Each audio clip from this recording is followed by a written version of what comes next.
दोस्तों Trident limited की अगर बात करें तो टेक्सटाइल सेक्टर के इस खिलाड़ी ने काफ़ी ज़्यादा लोगों को रिटर्न दिया है कोविड काल में।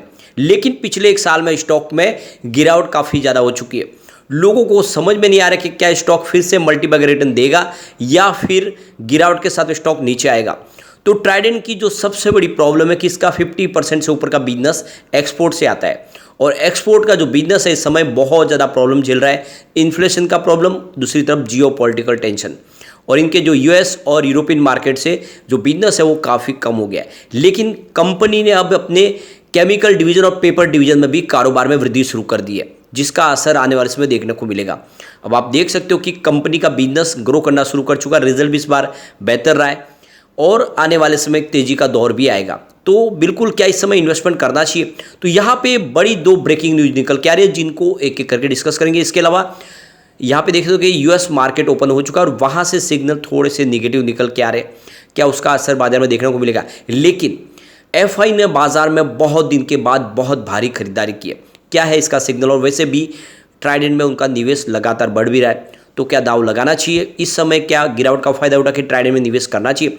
लेकिन फ्रेंड उससे पहले अगर आप पहली बार हमारे चैनल पे आए तो चैनल को सब्सक्राइब कर दीजिए, एक बेल आइकॉन दबा दीजिए ताकि जब भी नया वीडियो बने पहला नोटिफिकेशन आपको मिले। वीडियो पसंद आए तो लाइक शेयर जरूर कीजिए। चलो फ्रेंड्स वीडियो स्टार्ट करते हैं। मैं हूँ आपका दोस्त एस.बी. दवे और हमारे अपने चैनल ऑनलाइन कमाई में आपका बहुत बहुत स्वागत है। सबसे पहले अगर हम BSE सेंसेक्स की बात करें तो आज 62,628 के स्तर पे क्लोजिंग थी। करीब 346 पॉइंट की गिरावट, यानी 0.55% गिरा BSE सेंसेक्स। तो आप देख सकते हो कि आज बाजार में गिरावट हुई, लेकिन इस दौरान आज एफआई ने बाजार में बहुत ज़बरदस्त खरीदारी की है। अभी इंटरनेशनल मार्केट खुल चुके हैं। आप देख सकते हो कि डाउ जोन इस समय 32,934 के स्तर पे जहाँ पे 108 पॉइंट की गिरावट है, यानी 0.33% की गिरावट है। यानी शुरुआत ही देख सकते हो कि नेगेटिव तरीके से हुई है, गिरावट के साथ में हुई है और ये हो सकता है कि आगे और बढ़े। S&P 500 की भी बात करें तो 4,190 के स्तर पे करीब 0.35% की यहाँ पे गिरावट देखने को मिल रही है। अगर हम बात करें नैस्डैक कंपोजिट की तो 12,978 के स्तर पे 0.30% की गिरावट है। इसके अलावा रसेल 2000 इंडेक्स की बात करें तो 1767 के स्तर पे 0.32% की गिरावट है। तो सभी के सभी इंडेक्स में गिरावट है और ये बाजार के लिए एक तरह से निगेटिव सिग्नल है। अब ट्राइडेंट लिमिटेड की बात करें तो इस गिरावट के माहौल में भी आज ट्राइडेंट ने पॉजिटिव क्लोजिंग दी है, ये सबसे अच्छी बात है। यानी एक तरफ तो बाजार में 350 पॉइंट की गिरावट, लेकिन ट्रेंड में 1.5% की तेजी। आप देखिए स्टॉक की शुरुआत 32.20 पर हुई, यानी शुरुआत फ्लैट हुई। कल की क्लोजिंग 32.320 के आसपास ही थी। इंट्राडे में 31.95 का लो भी बनाने, कुछ समय के लिए स्टॉक आपको गिरावटों के साथ ट्रेड करता हुआ दिखाई देगा, लेकिन जो हाई है वो 32.80 का है, यानी काफ़ी शानदार। एक दिन में ही देखे तो करीब ₹1 के आसपास का अप मूवमेंट देखने को मिला। अंत में क्लोजिंग 32.65 के आसपास रही, जहाँ पे 1.40% की शानदार तेजी देखने को मिली। तो ये शानदार इसीलिए क्योंकि जो बाजार में गिरावट का माहौल बना हुआ था, लेकिन पिछले एक साल के हिसाब से अभी भी 30% का निगेटिव रिटर्न देखने को मिल रहा है। 47 का स्टॉक इस समय 32 के आसपास है। जिसने साल भर पहले निवेश किया होगा उसको इस समय लॉस हो रहा है काफ़ी बड़ा। 6 मंथ के हिसाब से भी लगभग 9.56% की गिरावट है। 36 के आसपास स्टॉक था 1 दिसंबर को, लेकिन 1 मंथ के हिसाब से 0.62% का पॉजिटिव रिटर्न देखने को मिला, यानी स्टॉक उसी लेवल पे है जहाँ पे महीने भर पहले था। इसके बीच में रिजल्ट भी आया और ये आपको पता ही होगा 25 से स्टॉक 35 तक भी गया था। पिछले दिनों काफ़ी अच्छा दौड़ा, लेकिन उसके बाद रिजल्ट के बाद थोड़ा सा दबाव देखने को मिला। पिछले 5 दिन में देखें तो 0.15% की गिरावट, यानी एक तरह से देखें तो गिरावट थम चुकी है और फिर से स्टॉक ऊपर जाने को तैयार हो चुका है। अब यहाँ पे आज जो एफआई की तरफ से जो खरीदारी हुई है वो काफ़ी शानदार रही है। आप देख सकते हो आज एफआई ने 65,024 रुपीज़ का नया इन्वेस्टमेंट किया है और सामने 61,618 रुपीज़ की बिकवाली की है, यानी उनकी जो खरीदारी है वो 3,405 रुपीज़ के आसपास रही है। यानी पिछले एक महीने में सबसे शानदार खरीदारी आज आपको दिखाई देगी एफआई की तरफ से। आज एफआई ने जम के खरीदारी की है बाजार में और ये बहुत बड़ा शुभ संकेत है। मई महीने में लगातार वो खरीदार बने हुए, सिर्फ 19 मई को छोड़ दे तो पूरे मई महीने में उन्होंने सिर्फ खरीदारी ही की है।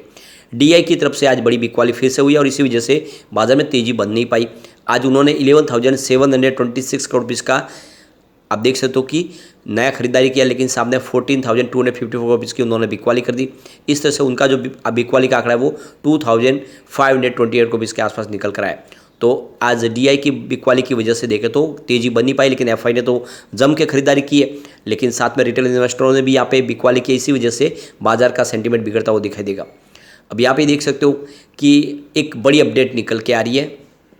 महाराष्ट्र कैबिनेट ने मंगलवार के दिन न्यू टेक्सटाइल पॉलिसी को अप्रूव कर लिया है। अब आप देख सकते हो कि इस नई पॉलिसी के तहत देखें तो करीब 25,000 करोड़ का निवेश किया जाएगा आने वाले समय में इस सेक्टर को बूस्ट देने के लिए।